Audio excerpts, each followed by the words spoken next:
Os nacionalistas de Ribeira fixeron unha valoración moi negativa dos orzamentos autonómicos no que respecta aos investimentos previstos no municipio, tras rexeitar a Xunta as emendas presentadas polo BNG. Votaron en contra de propostas como a dotación de médicos nos centros de saúde de Aguiño e Ribeira ou reformas en centros educativos como o CEIP de Olveira e o Grupo.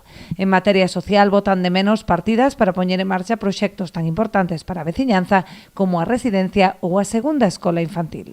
A Xunta de Galiza, en mans do Partido Popular, rexeitou unha emenda do Bloque Nacionalista Galego para ter unha segunda residencia pública de maiores no noso concello.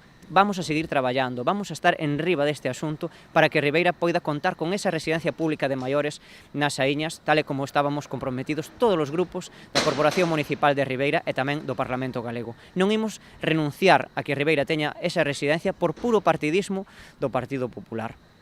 Ou, por exemplo, imos seguir pelexando para que Ribeira teña esa escola infantil comprometida pola Conselleira de Política Social no ano 2023, antes de se produciren as eleccións municipais. Queremos que Ribeira teña uns servizos públicos de calidade, fortes, e a pesar de que o Partido Popular está poñendo todos os atrancos para evitar que eso sexa posible, dentro do Bloque Nacionalista Galego, imos continuar traballando polas veciños e veciñas de Ribeira.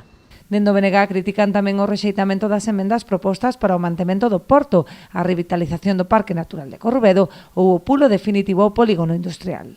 No ámbito do emprego, temos que indicar con sorpresa que o Partido Popular lle denegue alo menos unha partida de 3 millóns de euros para que Ribeira poida iniciar ese polígono industrial no que asentar empresas e, por tanto, xerar postos de traballo.